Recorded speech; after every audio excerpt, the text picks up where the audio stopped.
The day Hazel Carter told a stranger she was plain and practical was the same day that stranger looked at her like she had just hung every star in the Colorado sky. It was the spring of 1882, and the town of Dust Creek, Colorado, sat like a half-finished thought at the edge of the Rockies, tucked between a river that ran fast and cold, and a sprawl of open range that seemed to go on forever. The town had a general store, a livery stable, a church that doubled as a schoolhouse, a saloon that the reverend pretended not to notice, and a post office that also served as the telegraph office on account of the fact that Hazel Carter ran both. She was 26 years old, with brown hair she kept pinned so tightly it gave her a headache by noon, and eyes the color of creek water in late summer, neither quite green nor quite brown, always shifting depending on the light. She wore practical dresses in muted colors. She kept her nails short. She had strong hands and a steady voice, and she had not once in her life wasted an afternoon doing something that did not need doing.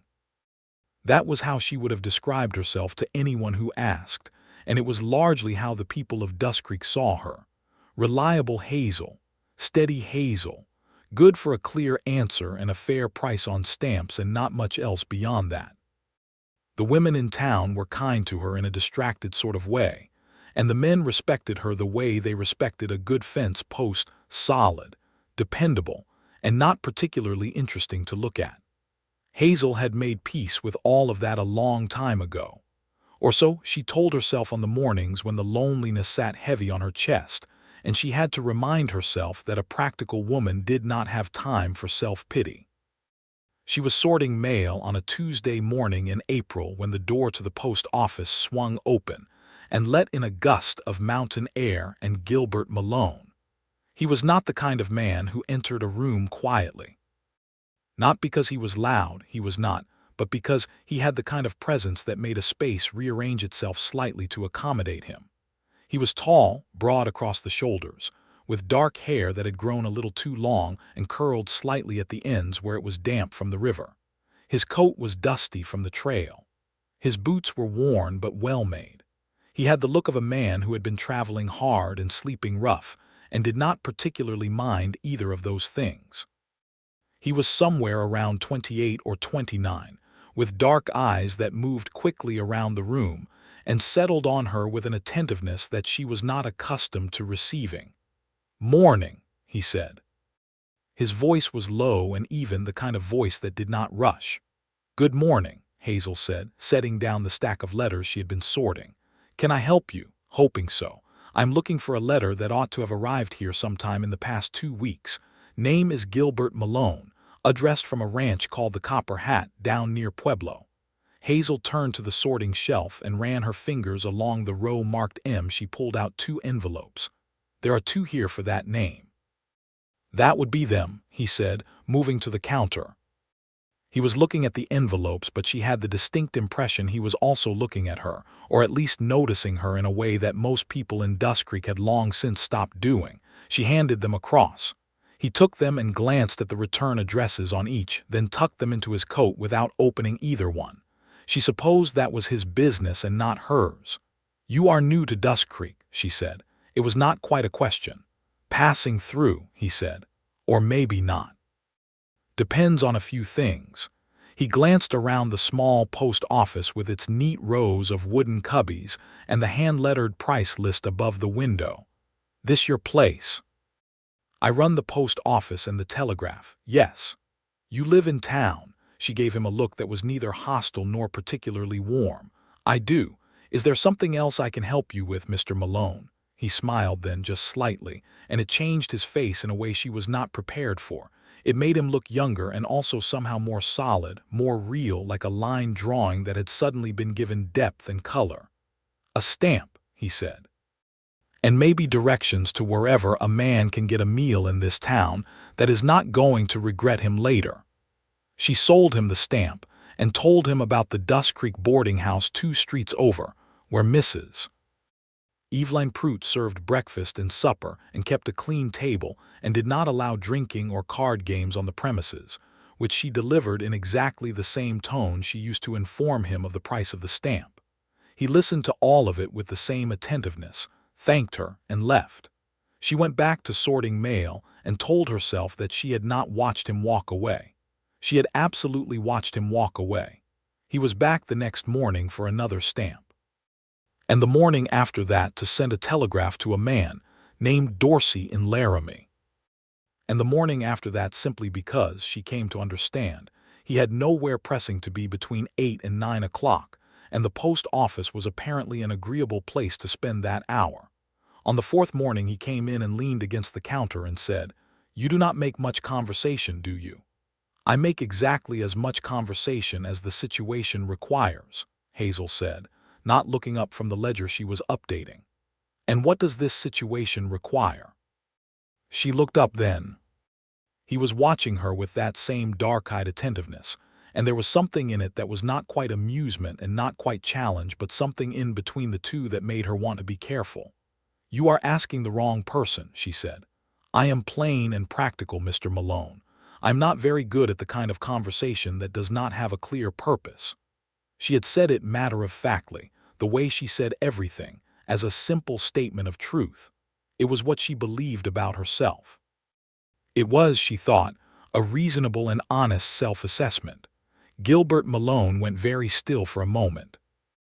Then he said, quietly and without any performance in his voice, "You are everything I forgot to ask for." Hazel stared at him. He did not look away. He did not smile or soften it into a joke.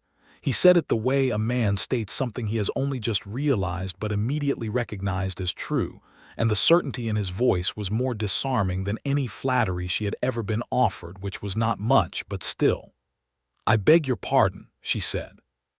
"I have spent a lot of years thinking about what I was looking for," he said. "Made a whole long list in my head, and I never once thought to put down honest, or steady, or the kind of quiet that is not empty but full." He paused. "So when I say you are everything I forgot to ask for, I mean it as a compliment of the highest order, if you will take it as such." Hazel put her pen down very carefully so as not to drop it. "I do not know what to do with that," she said honestly. "That is all right," he said. "Neither do I yet, but I thought you ought to know it." He bought his stamp. She was beginning to wonder who on earth he was writing to so regularly. And left. And Hazel stood at her counter for a full 3 minutes doing nothing at all, which was so unlike her that she frightened herself and immediately went back to updating the ledger with more energy than it strictly required. That evening, she walked home along the main street of Dusk Creek as she always did, past the general store where Tom Whitfield was sweeping his front step, past the blacksmith where the last coals of the day were still glowing orange in the forge, past the saloon where the piano was already going though it was barely past supper. She walked past all of it and let herself into the small house she rented from old Mr. Ferris, who was mostly deaf and lived in the other half and never bothered her. And she sat down at her kitchen table with a cup of coffee that she did not drink and thought about Gilbert Malone for an embarrassing amount of time. She had lived in Dusk Creek for 4 years, having come west from Ohio after her mother died, and left her nothing but a small sum of money, and the knowledge that she had no reason left to stay. She had taken the position with the Postal Service because it was steady work, and it suited her temperament. She had built a life here that was orderly and useful, and if it was sometimes hollow in the middle, well, she had decided long ago that hollow in the middle was better than broken all the way through. She had not in 4 years been looked at the way Gilbert Malone looked at her, as though she were interesting, as though she were worth the looking. She went to bed telling herself it was nothing. He was passing through. He had said so himself. Men like that passed through Dusk Creek and kept passing, and the smart thing to do was not to let your heart get ahead of your sense. She woke up the next morning thinking about the way his voice had sounded when he said, "You are everything I forgot to ask for." Practical, she told herself firmly and got dressed. He was at the post office at 8 o'clock, as had apparently become his custom, and this time he had brought 2 cups of coffee from the boarding house, one of which he set on her side of the counter without comment. She looked at the coffee. She looked at him. "I thought you might like it," he said simply, She drank the coffee. It was good. Mrs. Prout kept a strong pot. And something about the unceremonious way he had offered it without fanfare or expectation made it easier to accept than 100 grander gestures would have been. "Are you going to tell me what you are doing in Dusk Creek?" she asked. "Not passing through, not staying. Something in between, you said." He settled himself on the stool he had taken to using. She had not offered it. He had simply pulled it over from the corner where it sat unused, and she had decided not to object and wrapped his hands around his own cup. "I am trying to decide whether to buy a piece of land," he said. "There is a spread about 12 miles north of town up toward the ridge, 400 acres, good grass, good water access. The man who owns it is getting old and his sons went to Denver and are not coming back. He wants to sell to someone who will work it." "That would be the Harlan place," Hazel said. "John Harlan. Yes, I have heard he was looking to sell. You know everything that goes on in this town, do you not?" "People write letters, Mr. Malone. I do not read them, but I notice patterns." He smiled at that, and again the smile did something inconvenient to her composure. "I have been running cattle for other men for 6 years," he said. "Down in Texas first, then up through New Mexico, then working for a man named Casper out of Pueblo. Good work, good pay, but not mine. I want something that is mine." She understood that. She understood it more than she would have expected to. The wanting of something that belonged to you, something you had built with your own hands and your own choices. "The Harlan land is good land," she said. "The water rights are solid. There was a dispute about them about 3 years back, but it was settled in Harlan's favor. You would want to see the deed and the court record both." Gilbert looked at her with something new in his expression. "Where would I find the court record?" "County seat in Carver's Bend, 20 miles east. Judge Alderman keeps thorough records. I can send a telegraph and ask them to hold a copy for you if you would like. Saves you the trip only to find the clerk is out." He was quiet for a moment. Then he said, "You are remarkable, you know that." "I am practical," she said, in exactly the same tone she always used, and turned to the telegraph machine. But she was smiling just slightly, where he could not see her face. The telegraph to Carver's Bend was sent. The reply came back the following morning confirming that the records were available and that the water rights were indeed clean. She handed Gilbert the telegraph slip when he came in with his coffee. He had made it a daily ritual now, the 2 cups, the morning hour at the counter, and she had stopped pretending she was not aware of exactly what time it was when 8 o'clock came around. He read the slip. He folded it and put it in his breast pocket. He looked at her for a moment in that way he had, that full and unhurried way that she was slowly beginning to stop being unsettled by and starting to simply feel like sun on your face.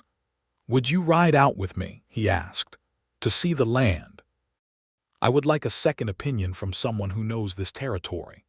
"I am not a land assessor," she said. "No, but you know the water rights records and you know John Harlan and you know this country, and I trust your eyes more than I trust most men's words." She should have said no. She had mail to sort and 3 telegraphs to send that afternoon, and she was plain and practical, and did not go riding out on the range with men she had known less than 2 weeks. She said yes. They rode out the following Saturday morning. Hazel on the gray mare she kept at the livery, and Gilbert on a big roan that suited him entirely. A serious, steady animal with a long stride. The day was bright and the air still had a bite in it at that elevation, and the mountains stood blue and permanent to the west as they rode north out of town along the river road. She had been right that the Harlan land was good land. She could see it as soon as they cleared the low hills and the valley opened up, the grass already greening in the draws, the creek that cut through the southern quarter full and running clear. John Harlan came out of the house when they rode up, a weathered man of about 70 who moved slowly but whose eyes were still sharp, and he shook Gilbert's hand and nodded at Hazel with the respect of long acquaintance. "Miss Carter," he said. "Good to see you out this direction." "Good to see you well, Mr. Harlan. How is your knee?" "Still attached," he said, which was apparently the best he expected of it, and he took them both out to walk the fence lines. Hazel watched Gilbert as he moved across the land. He was different out here than he was in town, Or rather, he was more fully himself, easier in his body, squatting down to look at the quality of the grass or crouching at the creek bank to test the current and the clarity of the water. He asked Harlan good questions, intelligent questions, and he listened to the answers completely. She found herself watching him more than she was watching the land, which she noticed and then chose, for once, to simply allow.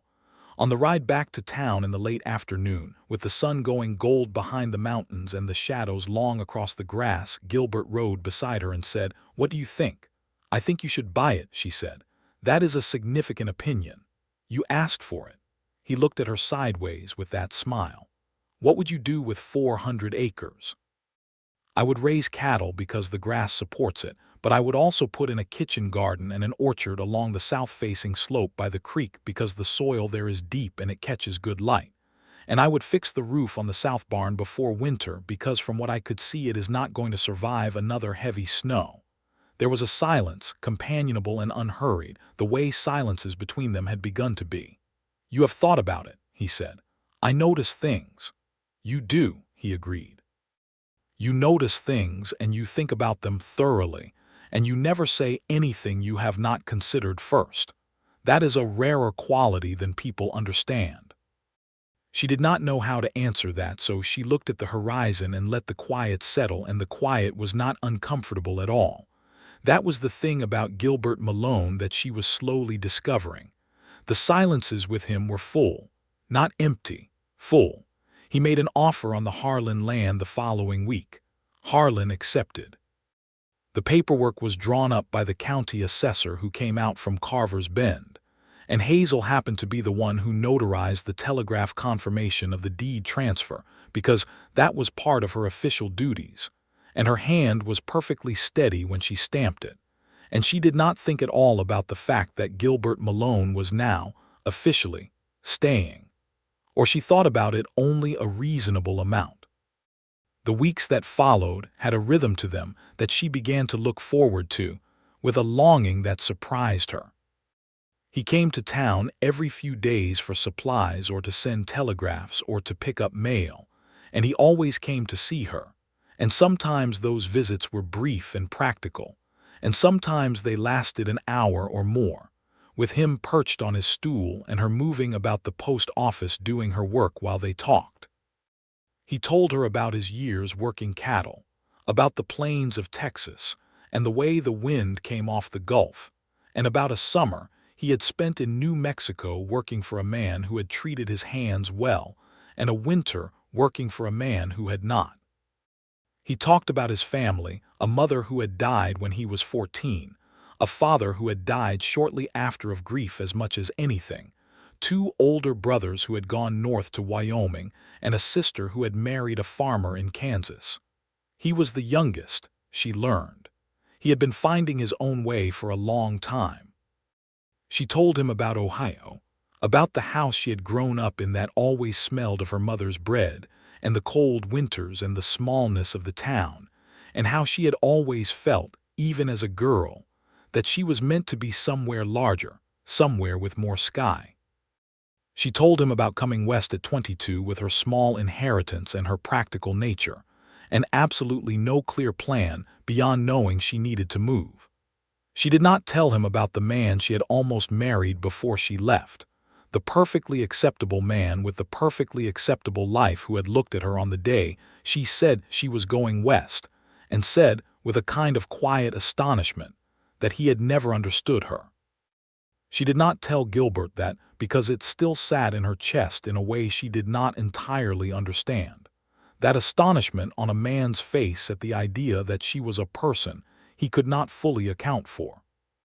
But one evening in late May, when he had stayed later than usual and the light was going long and amber through the post office windows, he said, "You were going to say something just now and you stopped." "What was it?" She looked at him. "You noticed that." "I notice things," he said with a trace of her own inflection, and it made her laugh, which surprised them both, because she did not laugh easily or often. She told him about the man from Ohio then, not all of it but enough. About the way it felt to be looked at with astonishment at the simple fact of yourself. Gilbert was quiet for a long moment. Then he said, "His loss," And I mean that plainly, not as a comfort. I know, she said. And she did. That was the thing. She knew the difference between words meant to comfort and words meant to be true, and his were always the latter. It was the first week of June when things changed, or rather when what had been building between them became impossible to ignore or misidentify. She had ridden out to the Malone ranch.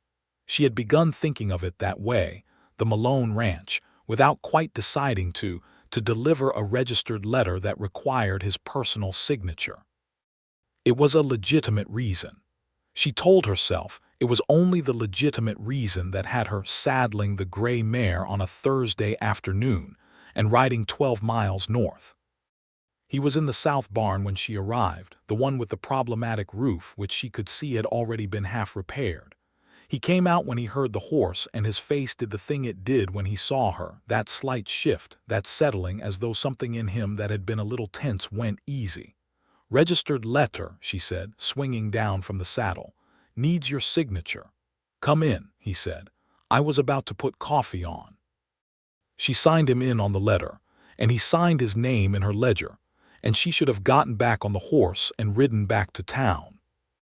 Instead, she sat down at the rough kitchen table in the small house he was slowly making habitable. There were curtains in one window now, plain cotton ones he had bought from the general store, and she drank coffee and watched him talk about the cattle he had bought from a rancher down near Trinidad, 6 good cows and a bull, and the fence repairs he had completed along the eastern boundary, and the plans he had for the south field. He talked about it all the way a man talks about something he loves, with an ease and a specificity, and a pleasure that was uncomplicated and genuine. And she sat across the table from him in the afternoon light and felt something give way inside her chest, some last careful resistance, quietly and without drama, like a frozen river finally letting go in spring. "You are happy here," she said. He looked at her. "Getting there," he said. "Getting very much there." The way he said it left no doubt that the land was not entirely what he was referring to. She rode home in the long golden evening with her heart beating a little faster than the gray mare's steady trot required, and she sat at her kitchen table and did not have the energy to pretend to herself any longer that she was not falling in love with Gilbert Malone. What she did not know was what to do about it. She was not, she thought, the kind of woman who was swept up in things. She was the kind of woman who looked at situations clearly and made decisions based on evidence. And the evidence here was complicated. He said things that made her feel seen in a way she never had before. He looked at her like she was interesting and worthwhile.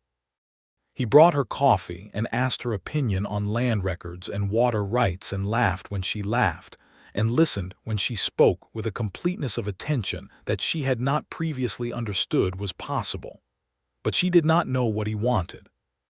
She knew what she felt, and she knew what she observed, but she had been wrong about such things before, and she was not sure she could survive being wrong about this particular thing. She decided to be patient and let things unfold at the pace they were going to unfold, which was a practical decision and also a cowardly one, and she knew it was both. June brought longer days and a warmth that turned the high meadows green and the town of Dusk Creek into a busier, louder version of itself, with cattle drives moving through on the way north and travelers stopping on the way to somewhere else. The post office was busy, and she was grateful for the work because it kept her from spending too much time in her own head. Gilbert came to town on a Wednesday evening, which was not his usual time, and he came not to the post office but to her house. He knocked at the front door at 6:30, and when she opened it, he was standing there in a clean shirt with his hat in his hands, and an expression that she recognized as the one he wore when he was choosing his words with particular care.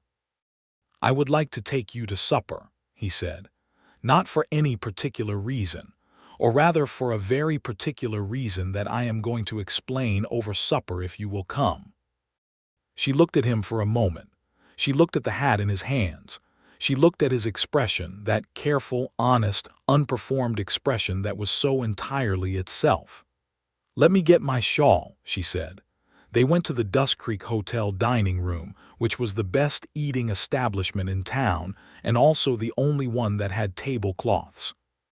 Mrs. Aldrich, who ran it with her husband, gave them a table by the window and brought them beef and roasted potatoes and bread, and did not comment on the fact that this was the first time she had ever seen Hazel Carter having supper with a man, though Hazel was quite certain she would comment on it at length to someone else before the evening was done. They ate and talked about ordinary things for a while, the way two people do when there is something larger waiting under the surface of the conversation, both of them circling it, taking their time. He told her about a problem with one of the fence posts along the north boundary that turned out to be on account of a badger. She told him about a telegraph she had received that morning about new postal rate changes coming down from Denver in the fall. Then the plates were taken away and the coffee brought, and the dining room had emptied enough to be private, and Gilbert set his cup down and looked at her directly. "I am going to say something," he said, "and I want you to let me finish it before you answer anything, because I tend to say things better when I can say them all the way through." "All right," she said. "I came to Dust Creek to decide about a piece of land," he said. "And I decided about the land fairly quickly, truth be told, because it was a good piece of land and the decision was not that complicated. What I have been doing in Dust Creek for the past 2 months is something else entirely. I have been coming to the post office every morning because you are there. I have been thinking about you in the evenings when I should be thinking about fence lines and cattle counts. I have been—" He paused. "I am a practical man, Miss Carter, Hazel. I have been a practical man my whole life, and I have not been given to romantic notions because romantic notions do not feed cattle or fix roofs. But I find that I am entirely unable to be practical about you, which is new and somewhat inconvenient." She was watching him steadily. She had promised to let him finish. "I am not a wealthy man," he said. "I have a piece of land that is more work than it is income right now, and a small herd, and a house that has curtains in one window. I am not what a woman pictures when she pictures what she wants. But I believe that what I have to offer is real and lasting, and I think you know the difference between what is real and lasting and what is not, better than most people I have ever met." He stopped. He was looking at her with those dark eyes that never said anything other than exactly what he meant. "I am asking if you would be willing to know me better, in a deliberate way, with an understood direction." Hazel was quiet for a moment.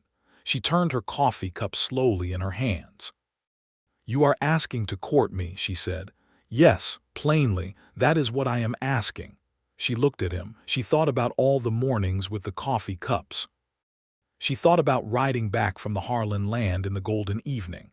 She thought about something giving way in her chest like a frozen river. "I would like that," she said. "Yes." Something crossed his face, relief and pleasure, and something warmer than either of those, something she did not have a word for yet but thought she might eventually.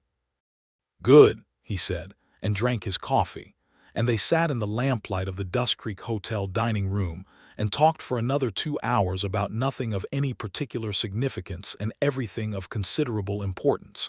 And when he walked her home, he stood on her front step with his hat in his hands and said good night without attempting anything more, and she went inside and leaned against her door in the dark and breathed. Plain and practical, she thought. Plain and practical and 26 years old, and being courted by a man who had looked at her that first morning across a post office counter, and apparently begun a process that had ended at a candle-lit table and a direct question. She decided that plain and practical was doing all right for itself. The summer of 1882 was long and warm, and Hazel Carter had never in her life paid as much attention to the particular quality of a Tuesday afternoon, or the exact color of the light at 5 o'clock, or the sound of boots on the post office steps. She noticed all of these things because they accompanied Gilbert Malone, and she had apparently developed an awareness of everything associated with him that was entirely out of proportion to her usual careful observation of the world. He courted her properly, because he was that kind of man. He came to town on Sundays and walked with her after church along the river road. He brought her things he thought she might like. A book on Colorado land and water law that he found at the general store. Because he had noticed, she looked at the legal notices in the Denver newspapers with more than casual interest. A small bunch of wildflowers he had picked from the meadow by the creek, presented in the same unceremonious way he did everything, simply set on the counter of the post office without comment, as though flowers were a perfectly reasonable item to bring along with the mail. He was attentive without being overbearing. He was present without being intrusive. He understood somehow, without being told, that she needed a man who did not crowd her, who left room for her to be herself. She began going out to the ranch on Saturday afternoons, with perfect propriety, because they had established that she was helping him set up his bookkeeping system, which was true and also entirely beside the point. And she spent those afternoons at his kitchen table with the ledgers, and he worked nearby and they talked. And gradually the house grew more like a home around them. Another curtain appeared, and then a rug, and then a shelf of supplies organized with a precision she recognized as her own influence. She met some of the neighboring ranchers through him. There was Tom Beecham, whose spread ran along the western edge of the Malone property. A broad, cheerful man of about 50, with a wife named Ruth, who immediately attached herself to Hazel with the warmth of a woman who had been living 12 miles from town and lacking for good conversation. Ruth Beecham was sharp-minded and funny, and she told Hazel, the third time they met, that she had watched Gilbert for signs of sense and had concluded he had more than most. There was also, in late July, a difficulty with a man named Crabtree. Silas Crabtree owned a smaller spread about 8 miles from the Malone ranch and had, it turned out, wanted the Harlan land himself and had been slow in making an offer and lost it. He was a sour, narrow man who expressed his resentment by disputing the fence line along the shared boundary between his property and what had been Harlan's and was now Gilbert's. He showed up one afternoon when Hazel was at the ranch going through the ledgers, riding up hard and loud, and she heard him through the open window before Gilbert went out to meet him. The dispute was not about anything Crabtree was going to win, the survey lines were clear and recorded, but it was about irritation and wounded pride, and men sometimes needed a while to work those things through. She listened to the conversation from inside, not because she was hiding but because she was giving them room, and she heard Gilbert's voice stay even throughout, patient and firm, not aggressive but absolutely unmovable. And when Crabtree eventually rode off still grumbling, Gilbert came back inside and sat down at the table and looked at her. "Trouble?" she asked. "Not really," he said. "He will come back around. He is not a bad man, just a disappointed one." She thought about that. It was a generous reading of the situation, but she suspected it was also accurate. She mentioned, because she thought it might be useful, that there had been a similar dispute about the same boundary 3 years earlier between Harlan and Crabtree, and it had also been resolved in Harlan's favor, and she knew because she had processed the official correspondence. She also mentioned that Crabtree had sent a letter to his brother in Missouri shortly after the Malone sale was finalized, which she knew because she had handled the postage, and she thought the letter's timing suggested he was venting and not plotting. Gilbert looked at her for a long moment. "How do you hold all of this in your head?" "I pay attention," she said. "You are remarkable," he said again, and she had heard it enough times now to begin, just barely, to believe it. In August, the two of them rode into Carver's Bend together to check the recorded deed and water rights in person, a trip of 20 miles that they made in a day, setting out before dawn and returning after dark. It was a long day on horseback through beautiful country, through stands of aspen beginning to show their first edge of gold, and across a river ford where the water was cold and fast, and she loved every mile of it. In Carver's Bend, the records were exactly as they should be, which they had both already known, but it had been worth confirming in person. They had lunch at a small establishment near the courthouse, and the clerk who helped them with the records was a young woman named Alice who glanced between the two of them with the frank curiosity of someone who has learned to read people quickly, and smiled as she handed back the deed. On the ride home in the late gold of the afternoon, Gilbert said, "What do you want, Hazel? Not about the land, in general, for your life." She considered the question. It was a serious question, and she gave it the serious consideration it deserved. "I want to be useful," she said. "Not in a resigned way, in a real way. I want to be part of building something that matters. She paused. "I want to be known, really known, not just noticed." He was quiet for a while. The horses moved steadily beneath them. The aspens shone gold in the last of the light.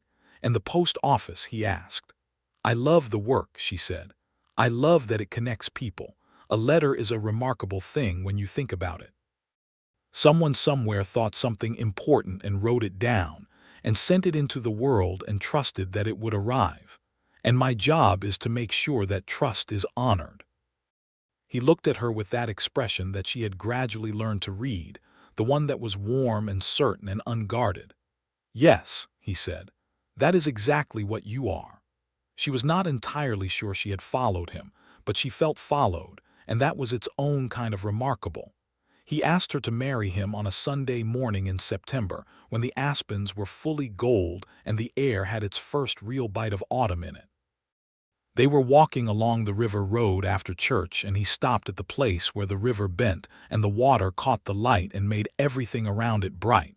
And he turned to her and was very straightforward about it, in the way he was always straightforward about everything. He said that he loved her. He said it simply and directly, as though it were a fact he was reporting, which in a sense it was. He said he had known it for some time, and had wanted to be certain he was offering her something real and not something that looked real, and he believed now that he was. He said he wanted to build the ranch and his life with her beside him, not in a decorative way but in the real and actual way, her knowledge and her steadiness and her particular way of seeing the world beside his together. Then he said, "I know you are practical, so I am asking you practically and also with everything I have. Will you marry me, Hazel?" She looked at the river. She looked at the mountains.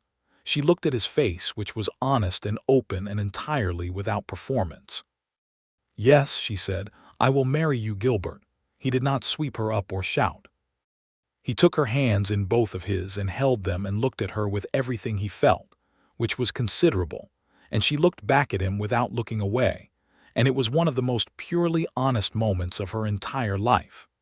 They were married in November, in the church that doubled as the schoolhouse, on a Saturday when the sky was a clean, impossible blue, and the first snow of the season had dusted the peaks to the west. The Reverend, a well-intentioned man named Pemberton who always slightly overperformed his sermons, kept things mercifully brief at Hazel's specific request, which she had delivered in person with such pleasant clarity that he had simply nodded and produced a 20-minute ceremony that was direct and meaningful and exactly right. Ruth and Tom Beecham were there. Mrs. Prout from the boarding house. Tom Whitfield from the general store and his wife. Old John Harlan, who had driven in from wherever he had settled in town, walking with a cane now, but with those sharp eyes still lit with something that looked like satisfaction. The young telegraph operator who had recently come to help Hazel in the office, a quiet boy named Henry who was learning fast, a scattering of townspeople who had come to think of Hazel as theirs and regarded the match with the proprietary approval of a community that had decided something was right.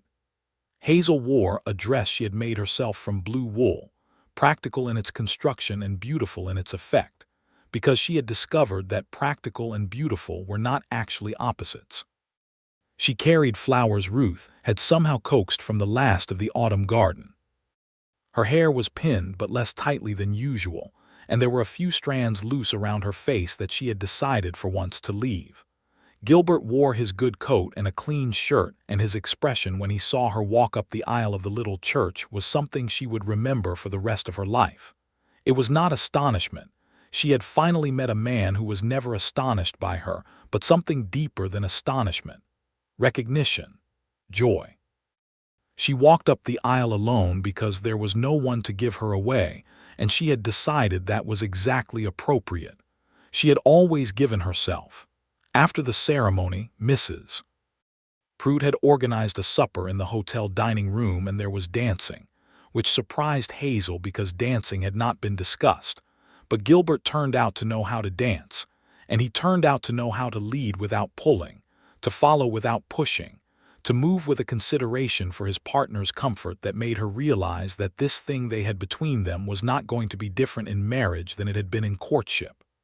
It was going to be more itself, more real, more settled. But not different.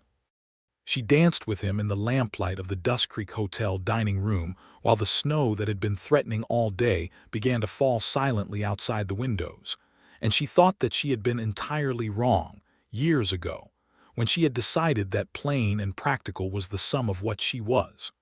Or rather, she had been right about being plain and practical and entirely wrong about what that meant, about what it was worth.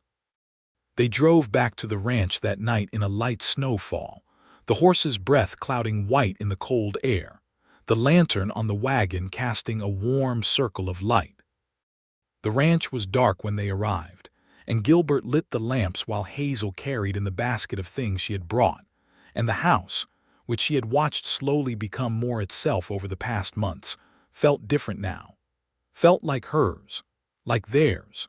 She stood in the middle of the kitchen and looked at the curtains and the rug and the shelf of organized supplies and the ledgers on the table and the rough, solid walls, and she felt settled. Not the resigned settlement of someone who has accepted what is available, but the deep settled feeling of someone who has arrived somewhere real. "Welcome home," Gilbert said from the doorway. She turned and looked at him, her husband. That was a new and substantial word. "Thank you," she said, which was an insufficient answer to all of it, but he understood her well enough by now to know what she meant, which was thank you for all of it, for seeing me, for asking the right questions, for meaning what you say, for building this. The winter of 1882 going into 1883 was hard, as Colorado winters always were, but they worked through it together in the way she had imagined they would practically and in full partnership.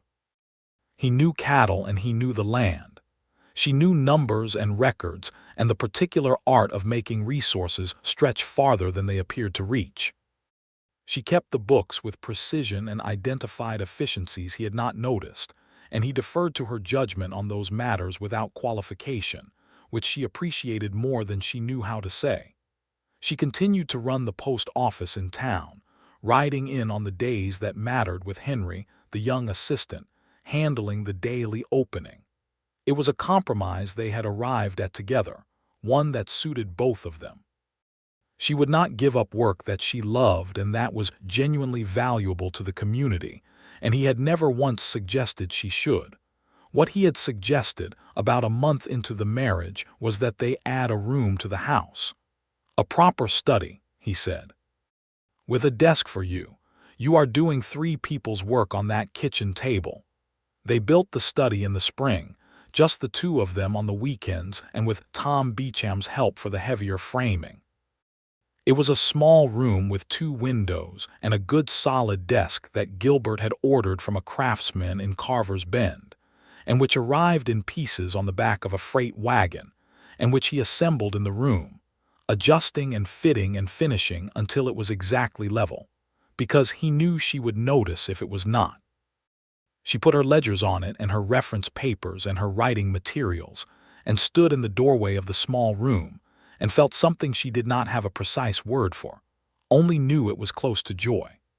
Spring of 1883 was when Dust Creek began to grow in earnest, as so many Colorado towns were doing in those years as more settlers came west, and the railroad expanded its reach, and the cattle trade thickened along the northern routes.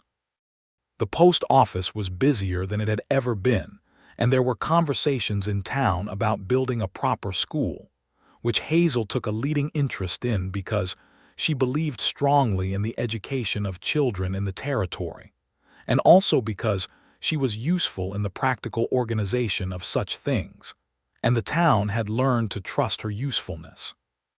She sat on the committee that was formed to organize the school building, alongside the Reverend and Tom Whitfield, and a newer arrival named Dr. Garrison, a physician who had come to Dust Creek that winter and set up a small practice in a room beside the hotel. The committee met 3 times before anything was decided, and then, once Hazel had laid out a clear plan for fundraising and construction sequencing, moved quickly. Gilbert came with her to the fundraising supper in May, sitting beside her at the community table with the ease of a man who had found his place, and she watched him talk with Tom Beecham and John Harlan's old neighbor from down the valley, and the new doctor and several of the ranchers who had come into town for the event. And she thought that he had found his community as surely as he had found his land, and that both things suited him entirely. Silas Crabtree was at the supper too, which was the first time she had seen him in public since the fence-line dispute of the previous summer. He was still narrow and sour-looking, but he came, and he put money in the school fund, and when Gilbert spoke to him easily and without reference to the old dispute, Crabtree softened, just slightly, the way disappointed men sometimes do when they are given the dignity of being treated as more than their worst moment.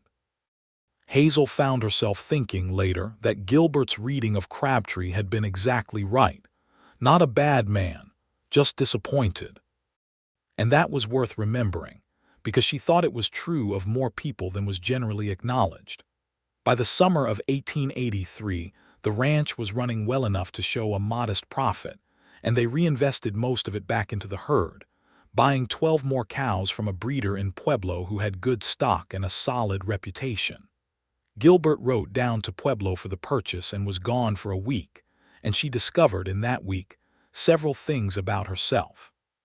She discovered that she missed him in a way that was physical as well as emotional, a kind of absence that she felt in her chest and her hands, and the particular quiet of the house in the evenings.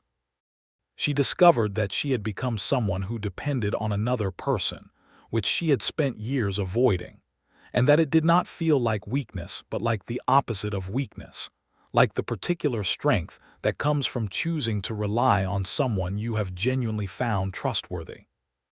He came back on a Thursday afternoon, and she was at her desk in the study when she heard the horse in the yard, and she put down her pen and went to the door.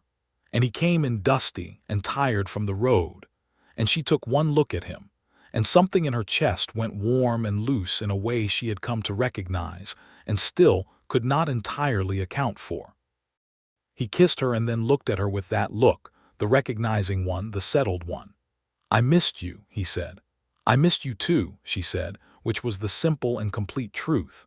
He had brought her a book from Pueblo, found at a stationer's shop, a collection of essays on Colorado land management and irrigation that he had thought she would find interesting. She did find it interesting.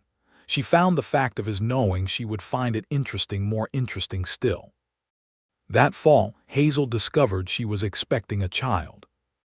She was not surprised by the fact of it, but she was surprised by the particular way it landed in her, not the mild practical acknowledgement she might have expected from herself, but something bigger and quieter and more fundamental, a sense of the world rearranging itself around a new center.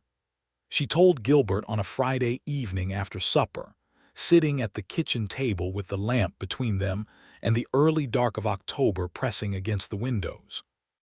She told him straightforwardly, as she told him everything. He was quiet for a moment. Then he reached across the table and took her hand, both of them, and held them, and his face was the most unguarded she had ever seen it, and that was saying something because he was not a guarded man. "Are you well?" he asked first, which was the right first question and entirely characteristic of him. "Perfectly well," she said. "Early spring, I think." He held her hands for a while longer. "We are going to need to think about the east room," he said eventually, meaning the spare room they used for storage.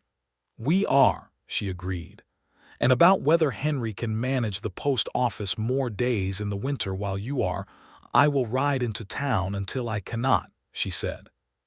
"And Henry is ready. We have been preparing him for more responsibility for months." "I know," he said. "I just like to hear you have thought of it." She had thought of it. She had thought of most things. That was who she was, and he knew it and relied on it and loved it, and she had finally entirely come to understand that these were all the same thing. Their son was born in March of 1884, the month when the last of the winter loosened its grip on the high country and the first green appeared in the draws. He arrived on a Wednesday, which Hazel had always thought of as a steady, reliable sort of day, and he was a large, healthy, red-faced boy who announced himself to the world with a vigor that was wholly unfamiliar to his mother, who had never announced anything at any volume if she could help it. Ruth Beecham was there, who had become as close to family as family, and Dr. Garrison came out from town, and Gilbert was there, steady and present and somewhat pale, which she had not expected from a man who had pulled calves in blizzards without particular distress. But parenthood, she supposed, hit differently. They named him James, after Gilbert's father, and called him Jim from the first week, and he was a loud and energetic infant who looked exactly like his father except for his eyes, which were creekwater brown and green and shifting depending on the light. The house on the ranch became something else again with Jim in it. It became louder and warmer and more complicated, and Hazel, who had thought parenthood might jar against her practical nature, discovered that it did not.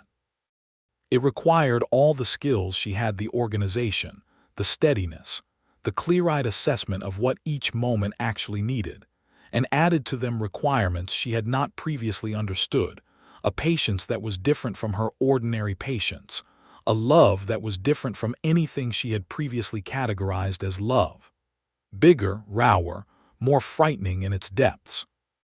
She went back to the post office on a reduced schedule in April, with Jim in a basket beside her desk on the days she brought him in, and Ruth Beecham's daughter, a capable 15-year-old named Clara, helping at the ranch on the other days.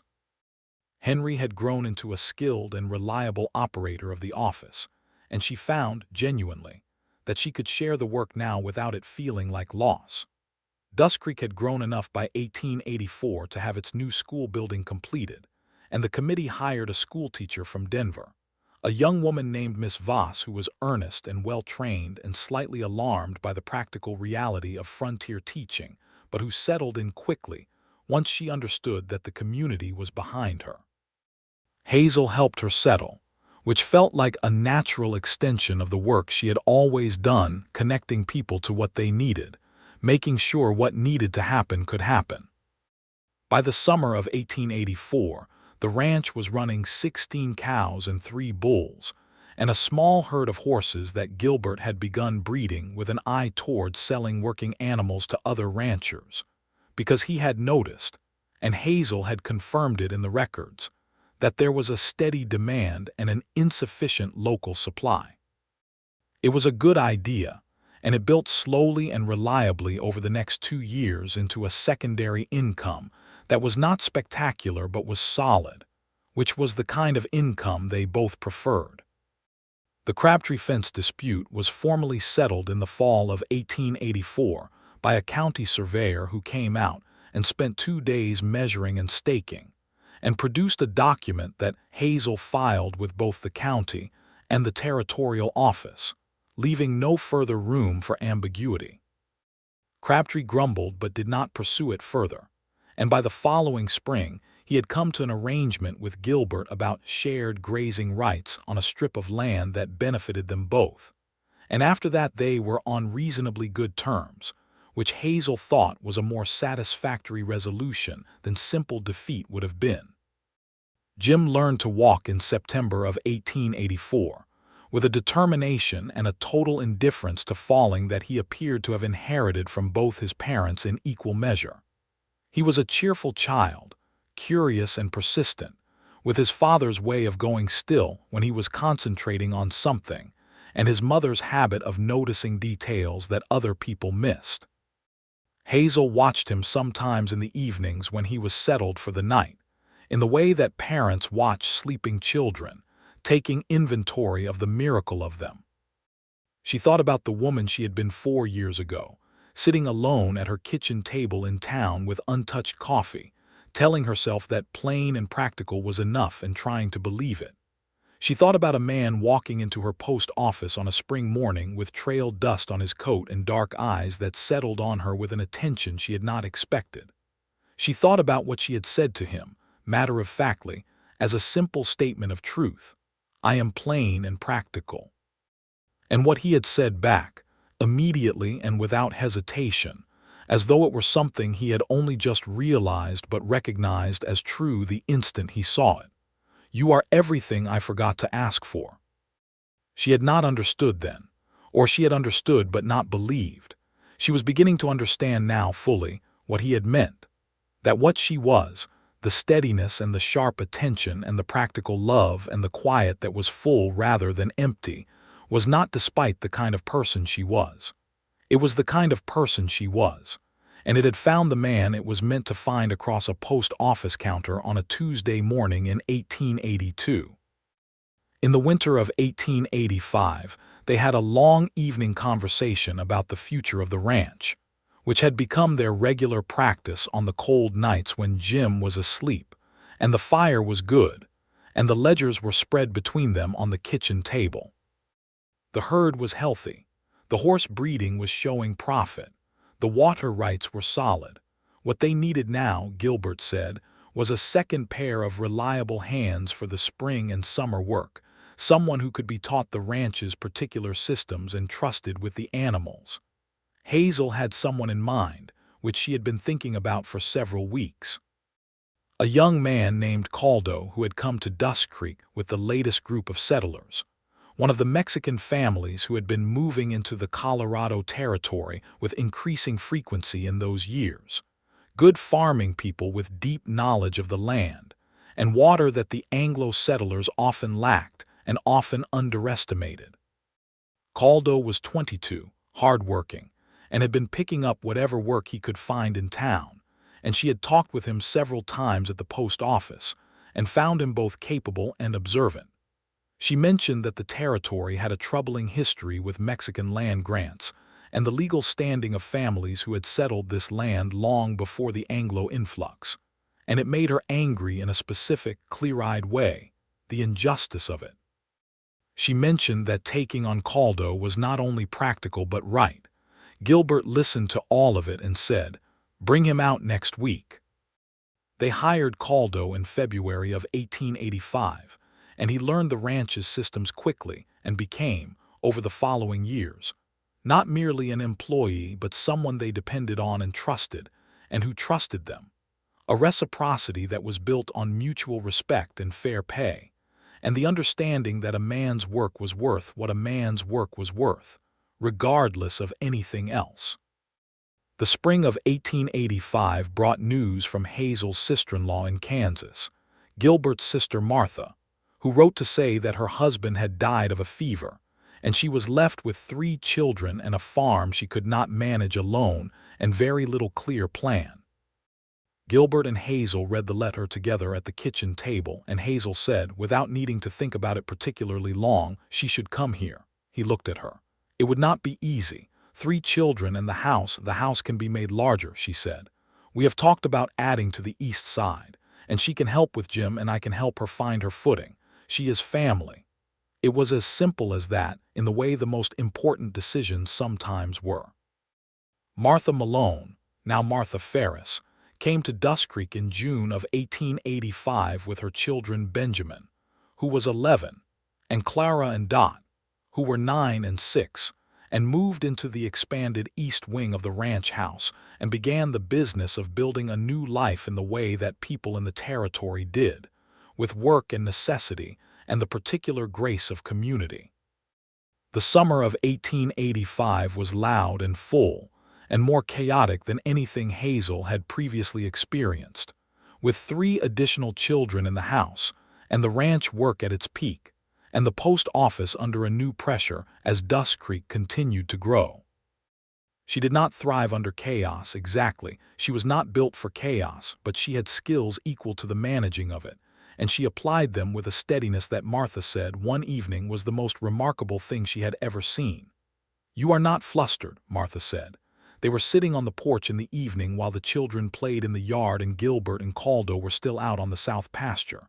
"Nothing rattles you." "Things rattle me," Hazel said. "I just do not always show it." Martha was a warm, direct woman, very like her brother in her honesty, and she looked at Hazel for a moment with a considering expression. "He was lucky to find you," she said. "And I do not mean that as a slight against you. I mean it as a true thing. My brother spent years looking for something he could not quite describe, and then one day he walked into a post office in Colorado and came home and wrote me a letter that was entirely about a woman he had met that morning." Hazel was quiet for a moment. "What did he say?" "In the letter, he said he had met someone who was entirely without pretense," Martha said. "He said he did not know yet what would come of it, but he knew she was unlike anyone he had met, and that he intended to find out." Hazel looked out at the yard where Jim was toddling after Benjamin with single-minded determination, and the mountains stood in their permanent blue patience in the west. "He came back the next morning with coffee," she said. Martha laughed. "That is my brother entirely." In 1886, Hazel discovered she was expecting again, which was welcome news and also somewhat complicated by the current fullness of the ranch house, but they managed because they were people who managed. This pregnancy was easier than the first in some ways and harder in others, and she worked later into it than might have been strictly advisable. But she knew her own body and her own limits, and she reached both with a clear accuracy that impressed Dr. Garrison, who had become one of the people she liked most in Dust Creek, a serious, capable man who treated her as an intelligent adult, which she reciprocated by being one. Their daughter arrived in October of 1886, on a clear cold day when the aspens had already gone and the first real frost had come. She was smaller than Jim had been, quieter, with dark hair that turned out to be permanent and eyes that settled early into a firm and steady hazel green that her father said, with complete seriousness, were the most beautiful eyes he had ever seen. They named her Eleanor after Hazel's mother. They called her Nell. Jim was 2.5 and deeply uncertain about his sister for approximately 3 weeks, and then became her most devoted guardian for reasons that remained somewhat obscure, but were entirely characteristic. He would sit beside her basket with a proprietary solemnity and glare at anyone who approached too quickly, including his father, which Gilbert found both amusing and slightly affecting. Martha was invaluable in those first months, and Hazel acknowledged it openly and with genuine gratitude, which Martha accepted with the straightforwardness they had both developed a great appreciation for in each other. Martha had found her footing in Dust Creek. Her older children had settled into school. She had begun, tentatively, a friendship with a widower named Aldous who ran the hardware that had opened the previous year, and Hazel watched it with the particular warm attention she gave to things she hoped would work out, and thought that Dust Creek was good at this, at making space for people to begin again. By 1887, the ranch had expanded again, another 100 acres purchased from a neighbor who was moving north, bringing the total to just over 500. The horse breeding had become a reliable source of income, and Gilbert had developed a reputation for producing working horses of good temperament and solid health, which brought buyers from as far as Denver. Caldo had become the head ranch hand in everything but official title, and Gilbert rectified that in the spring of 1887, giving him a formal position and a share in the horse revenue, which was the right thing, and they both knew it. The post office had grown too, with Dust Creek now home to nearly 300 people and growing, and Henry had become a full partner in the operation, which allowed Hazel to focus on the aspects of the work she loved most and hand off what could be handed off. The school was thriving under Miss Voss, who had stopped being alarmed by the frontier and started being energized by it, and who had become a reliable friend to Hazel in the way that women of equal intelligence and different temperaments sometimes do. Life, Hazel thought one evening in the late summer of 1887, sitting on the porch with Nell on her lap and Jim in the yard below throwing sticks at nothing in particular, and the mountains going red in the last of the sun, and Gilbert's boots on the steps as he came up from the barn life, had become something she had not known how to imagine, all those years ago in Ohio or in the first 4 years alone in Dust Creek. It had become full. Genuinely, deeply, honestly full. Gilbert came up the steps and sat in the chair beside her, and Nell reached for him immediately, with the absolute certainty of a child who has never once doubted her welcome, and he took her and settled her against his chest and looked at Hazel. "Good day," he said. "Good day," she agreed. They sat in the evening quiet the way they had learned to do, and the quiet between them was the fullest kind, the kind she had described to him once, years ago, without entirely knowing she was describing anything. Not empty, full. "Tom Beecham was asking if we would host the end of summer supper this year," Gilbert said. "Ruth's back has been troubling her." "Of course," Hazel said. "We have the space now. I will write to Martha about the cooking. She will love that. She will. She organizes cooking the way I organize ledgers, with great pleasure." He smiled at that, and it was the same smile it had always been, the one that changed his face, the one that she still was not entirely prepared for even after 5 years of marriage, which she thought was quite a remarkable thing and also quite a reliable one. She thought about saying that to him, about the smile. About the 5 years, about the whole remarkable, reliable, actual life they had built. She said instead, "Are you happy?" He looked at her with the complete and unhurried attention that had been the first thing she had noticed about him, and would be the last thing she let go of, she thought, in any life she could imagine. "Hazel," he said, "I am more content than I have words for, and that is saying something because I have been trying to find the words for it for 5 years."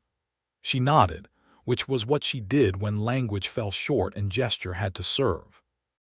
Jim threw his stick very high, and it came down and hit him squarely on the head, which made him look surprised and then indignant, and then, as the absurdity of it landed, begin to laugh, and she looked at her son standing in the evening yard laughing at himself and felt her own chest open with it. "I was wrong, you know," she said, "about what I told you, the first week. Plain and practical," he said, without needing to ask what she meant. "Yes, not wrong about being practical, but wrong about what it added up to. What does it add up to?" She looked at him, at her daughter asleep against his chest, at the ranch around them that they had built together from a piece of good land and an honest conversation, and a man who brought 2 cups of coffee because he thought she might like it. "Everything," she said. "Apparently." He reached over with his free hand and took hers, and held it, the way he had held it on the bank of the river on the morning he asked her to marry him, with the solidity and the warmth of a man who meant it entirely. The end of summer supper was held on a Saturday in late August, with 40 people crowded into the expanded ranch house, and the yard outside, and the tables brought from the barn and Mrs. Pruitt's best pies alongside Martha's roasted beef, and Ruth Beecham, whose back was better but who had accepted the relief of not hosting with tremendous dignity, sat at the head table and laughed more than anyone else. John Harlan was there, slower now and thinner, but with those sharp eyes still, and he had a moment alone with Hazel near the porch where he said, very quietly, that he was glad the land had gone to people who worked it right. "It is good land," she said. "You are good people," he said, and moved on, and she stood for a moment with that in her chest, the simplicity of it, the accuracy. Dr.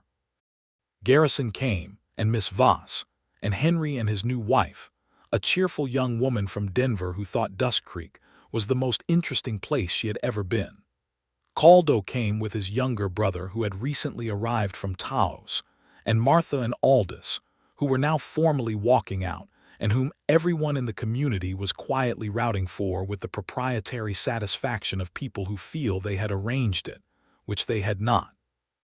Gilbert moved through the evening with the ease of a man in the place he was supposed to be, which he was. He talked cattle with Tom Beecham and water rights with Garrison, who had an interest in the irrigation questions that were becoming increasingly important as the territory's population grew, and he played on the floor with Jim and the Beecham grandchildren who had come out from town for the event, and he danced with Hazel once, in the cleared space in the main room, to the fiddle that Tom Whitfield's son had brought.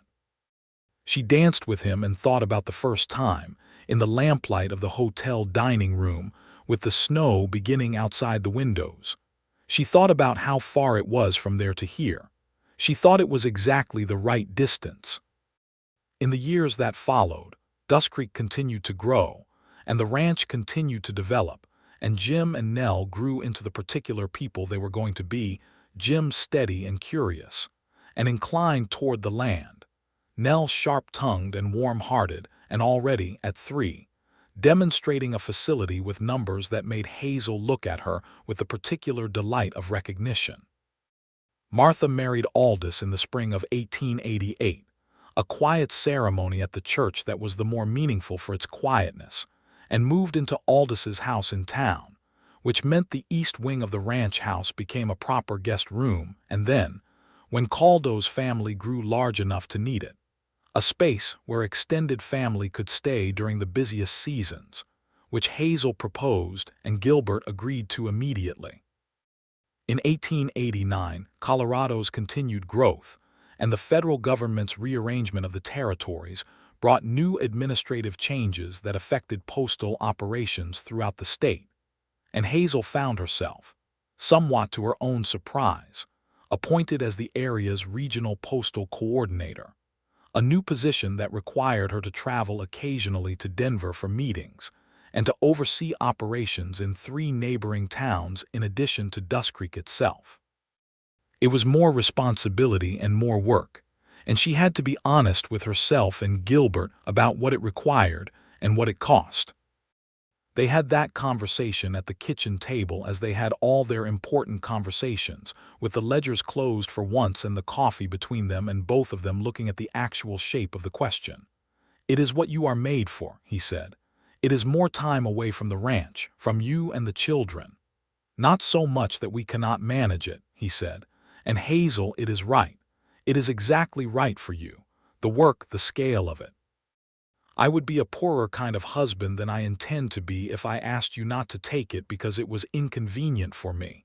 She looked at him for a long moment. "Most men would." "I know," he said simply. "I am not most men."